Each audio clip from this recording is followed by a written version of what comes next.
امریکہ، ایک ایسی سرزمین جو سمندر سے چمکتے ہوئے سمندر یعنی بحر اوقیانوس سے بحر الکاہل تک پھیلی ہے۔ ایک ایسی ٹیپسٹری جس کی بناوٹ میں قدم قدم پر عقل انسانی کو حیران کر دینے والی انگنت پہیلیاں موجود ہیں۔ اپلاچین کے قدیم جنگلات کی گہرائیوں میں موجود سرگوشیوں کی آوازوں سے لے کر جنوب مغرب میں پھیلے وسیع و عریض صحرا تک، یہ خطہ بہت سے پراسرار مہموں سے بھرا ہوا ہے، ایسے مہمیں جنہیں آج تک کوئی سلجھا نہیں سکا۔ بسم اللہ الرحمن الرحیم۔ السلام علیکم میرے متجسس دوستو۔ کائنات اور انسانی تاریخ کے پراسرار ترین رازوں پر مشتمل ہماری اس سیریز کی 5ویں ایپیسوڈ کے ساتھ ہم آپ کی خدمت میں حاضر ہیں۔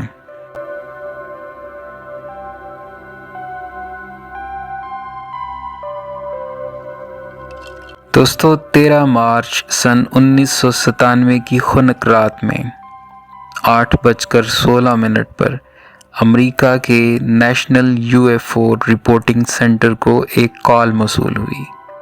کال کرنے والا فونکس شہر کا ایک ریٹائرڈ پولیس آفیسر تھا جو نہایت گھبرایا ہوا تھا۔ اس نے بتایا کہ فونکس شہر کے آسمان میں اس نے وی شکل کی بنی ہوئی روشنیوں کی ایک فارمیشن کو دیکھا ہے جو بغیر کسی آواز کے آسمان میں پرواز کر رہی تھی اور دیکھنے میں اس دنیا کی ٹیکنالوجی نہیں لگتی۔ ایسا لگ رہا ہے کہ جیسے ایلین شپ نے یہاں اٹیک کر دیا ہے۔ اس کال کے بعد نیشنل UFO رپورٹنگ سینٹر کو لگاتار کالز آنے لگ پڑیں اور بتایا جانے لگا کہ آسمان میں بغیر آواز کیے اڑنے والی یہ ایلین شپ جو بظاہر 5 لائٹس پر مشتمل وی شکل میں نظر آ رہی تھیں، اب جنوب مشرقی سمت کی طرف جا رہی ہیں۔ اس اسپیس شپ کو تقریباً 700 لوگوں نے دیکھا اور رپورٹ کیا تھا۔ ان میں پائلٹس، پولیس آفیسرز اور ملٹری آفیسرز شامل تھے۔ کچھ نے بتایا کہ یہ لائٹس آرب شکل کی تھیں اور کچھ کے مطابق یہ ٹرائنگل شیپ میں تھیں، تاہم اکثریت کا یہ کہنا تھا کہ یہ لائٹس 5 ہیں اور ایک بہت بڑی ایلین شپ کے نیچے کا حصہ ہے جو بغیر آواز کیے آسمان پر اڑ رہی ہے۔ رات 10 بجے کے قریب ایک اور اسپیس شپ جو پہلی اسپیس شپ سے بھی بڑی تھی نمودار ہوئی اور رپورٹ کے مطابق اس کے نیچے 9 لائٹس لگی ہوئی تھیں۔ ایک لیزر پرنٹر ٹیکنیشین جس کا نام ڈینا ویلنٹائن تھا، اس نے بتایا کہ اس نے اپنے صحن میں سے ایلین شپ کو دیکھا تھا۔ اس کا کہنا تھا کہ ہم نے روشنیوں کے پیچھے موجود ایک بہت بڑے جہاز کی آؤٹ لائن کو دیکھا۔ ہمیں لگ رہا تھا یہ بہت بڑا ایلین جہاز ہے جو مکمل طور پر نظروں سے اوجھل تھا۔ مجھے نہیں پتا کہ اصل میں وہ کیا تھا، لیکن مجھے یہ پتا ہے کہ یہ ٹیکنالوجی آج تک کی انسانی ٹیکنالوجی نہیں ہے جسے ہم نے سنا یا دیکھا ہوا ہے۔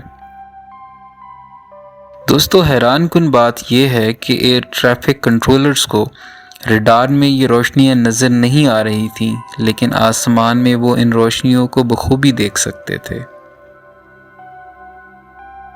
اس سے بھی بڑھ کر عجیب بات یہ کہ فرانسس بارورڈ جو کہ مقامی کونسل وومن تھی، اس نے تو 700 گواہوں کو انٹرویو کیا، مگر گورنمنٹ نے ان میں سے کسی بھی گواہ کا انٹرویو ریکارڈ نہیں کیا۔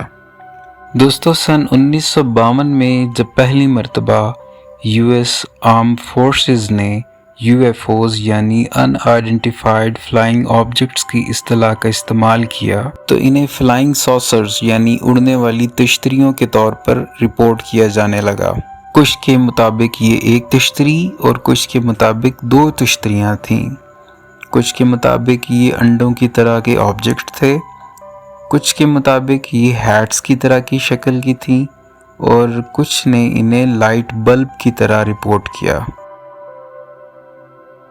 تاہم سب سے زیادہ لوگوں کا یہ ماننا تھا کہ یہ فلائنگ آبجیکٹس وی شکل کے ہوتے ہیں جو کہ سامنے سے ایک تیر کی مانند ہوتے ہیں یا پھر سیاہ تکونوں کی طرح جو آسمان پر بغیر آواز کیے اڑتے نظر آتے ہیں۔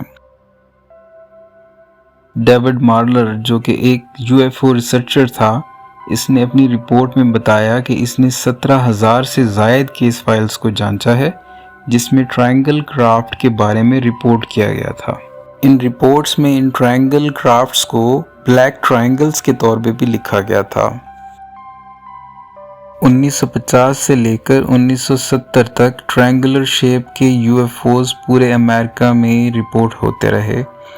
1960 میں جبکہ کولڈ وار اپنے عروج پر تھی، جارجیا، پینسلوینیا، ٹیکساس سمیت لندن میں بھی ٹرائنگولر شیپ UFOs کو اڑتے ہوئے رپورٹ کیا گیا۔ 1969 میں ایک اور عجیب واقعہ ہوا کہ 2 نیشنل گارڈ پائلٹس نے UFOs کے بارے میں بتایا کہ ان کا ڈایا میٹر 50 فیٹ تک تھا اور یہ پورٹو ریکو میں 20 منٹ تک اڑتے رہے، یہاں تک کہ ایسا لگ رہا تھا کہ ان کا فیول ختم ہو گیا ہے اور وہ واپس اپنی بیس کی طرف چلے گئے۔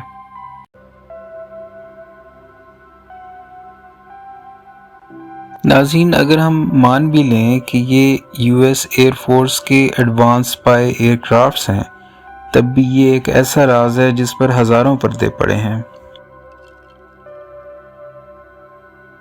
1986 میں نیو یارک کی ہڈسن ویلی میں، جو کہ نیو یارک شہر سے 50 میل کے فاصلے پر واقع ہے، کیمن سرویلا جو ایک ریٹائرڈ پولیس آفیسر تھا، اس نے رپورٹ کیا کہ اس نے ایک بہت بڑا UFO دیکھا ہے جو اپنے ایک کونے سے دوسرے کونے تک 100 یارڈ کے برابر سائز کا تھا، جو کہ بغیر آواز کی اڑ رہا تھا اور 45 ڈگری ٹرن لینے کے بعد بجلی کی سی تیزی سے اڑ کر غائب ہو گیا۔ اس نے مزید بتایا کہ اس نے قریب ہی واقع سٹیورٹ ایئر فورس بیس میں اس حوالے سے کال کی اور اس عجیب جہاز کے بارے میں رپورٹ کیا۔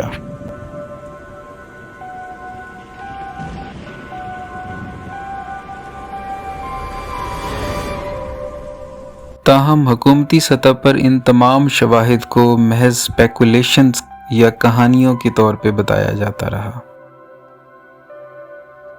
آج بھی دنیا ایریا 51 جیسے پرتجسس مقام کے بارے میں جاننا چاہتی ہے۔ کہا جاتا ہے کہ وہاں US ملٹری کے بے حد سیکرٹ ہتھیار بنائے اور ٹیسٹ کیے جاتے ہیں، جس کی وجہ سے وہاں کسی بھی غیر متعلقہ فرد کا داخلہ منع ہے۔ مگر جہاں دنیا امریکہ کے ہائیڈروجن بم تک کا راز جانتی ہے، تو آخر ایسا کیا ہے جسے اس قدر چھپایا جا رہا ہے؟ کیا یہ بات سچ ہے کہ وہاں ایلین پر تجربات کیے جا رہے ہیں اور ایلین ٹیکنالوجی حاصل کی جا رہی ہے، یا محض یہ ایک سیکرٹ فیسلٹی ہے؟ جو بھی ہو، یہ ایک ایسا راز ہے جو آج تک سامنے نہیں لایا جا سکا۔ اس قدر بڑے UFOs کا دیکھا جانا اور اس قدر زیادہ تعداد میں ان کی گواہیاں موجود ہونا بلا شبہ ایسے سوالات ہیں جن کے جوابات آج تک انسان کو نہیں مل سکے۔ اور اگر یہ ایلین شپس نہیں اور امریکن اسپائی ایئر کرافٹس ہیں، تو آخر کیا وجہ ہے کہ یہ اس قدر بڑے اور اس قدر حیران کن ہیں، اس قدر تیزی سے غائب ہو جاتے ہیں، اور اس قدر ٹیکنالوجی آخر کسی اور ملک کے پاس کیوں نہیں ہے؟ کیا یہ اس طرف کھلا اشارہ نہیں کہ یہ ایلین ٹیکنالوجی ہے جسے حاصل کیا گیا ہے اور بعد میں تجربات کیے گئے ہیں؟